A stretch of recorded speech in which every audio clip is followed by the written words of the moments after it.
G'day everyone. Recently I just got sent this amazing tripod. It's actually a K&F Concept tripod, and I'll show you the model number in a second when we put this down. Actually, I'll show you now.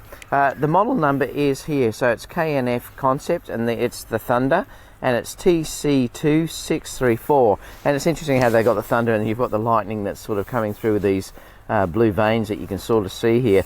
It's really nice. It's carbon fibre, so it's great. It's very, very light. Very, very similar to the Me Photo tripod that I've got. But this is a much more modern one because I've had my Me Photo for a long, long time. This is just beautiful.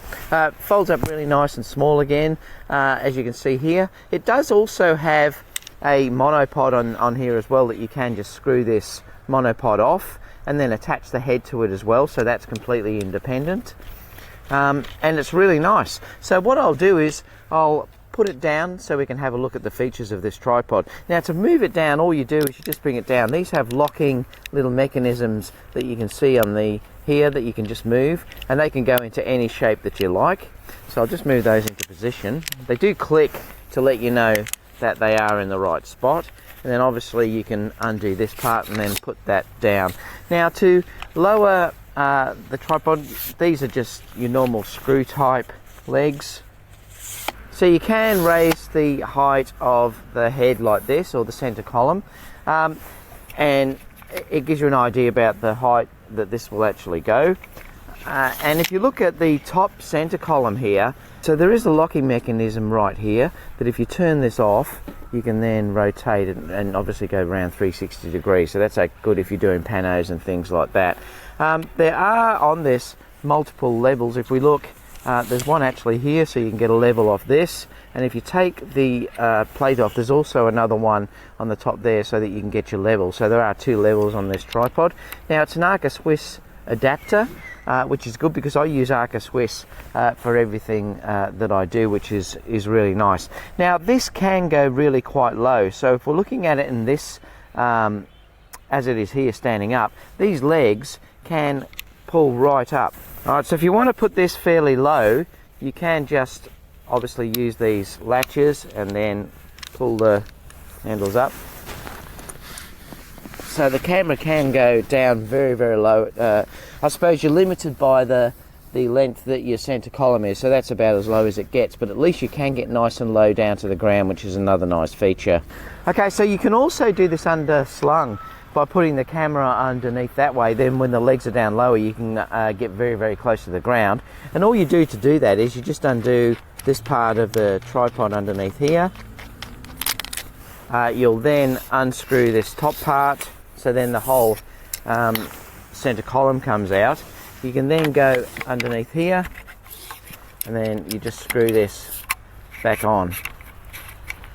Now, the great part about doing this is that you can then lower these legs down, and you can get this down very, very low to the ground with the camera facing underneath coming that way. So that's a really nice feature as well. Now, because this is Arca Swiss, all I have to do is simply put the plate on and then put this into the holder at the top here and then tighten it down, and you can see then that it's locked.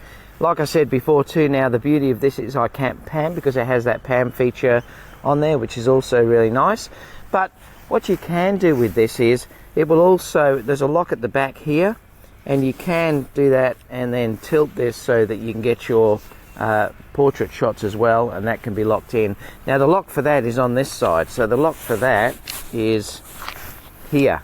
So that's how you'll do that, because it's on a ball head, and that makes it really nice. So you can get your portrait shots, and then you can simply move this to get that into your landscape shots, and also therefore you can make sure that you are getting your levels with these levels at the back and also the level on the top before you put the camera on. So that's a really nice feature as well, and that locks in nicely in place. So in summary, this is a really nice tripod. Like I do love the carbon fibre tripods particularly. This one's really light, which is nice. You have got the little sort of hook here that you can hold something off, like a sandbag or something, if you wanted to push that through here, and that will hold onto there. You get a nice little carrying case with it as well. It does fold up nicely for travel at the same time too, so that's really nice as well because the legs fold up. And you do have that ability with this to have the monopod. So the monopod, you just screw this part off the leg, and then you'll obviously just put the head onto here, and then you have a full monopod as well. So not only have you got a tripod, but you've got a full monopod that you can take with you as well, because some places don't allow you to have tripods, but they will allow you to have a monopod. All you have to do is screw the head off and put that on. So there you go. So that's your monopod as well that you can use. So it's great in a pinch if you wanted to travel, you know, sort of you weren't allowed to use a tripod, and you can then take a monopod with you, and that's great. And all I did was just screw the head on, and that's a really nice feature, and I really like it. I love the grip that's on it. I love the carbon fibre, particularly if it's cold like it is today at the moment. You can hold these, the aluminium ones and things like that can be really cold to hold. The controls are really nice. It gets down nice and low. You can use the undersling camera on there if you want to. Overall, fantastic purchase. So I will put the links for this down below. Let me know what you think in the comments, and I'll see you all soon in the next video. Bye for now.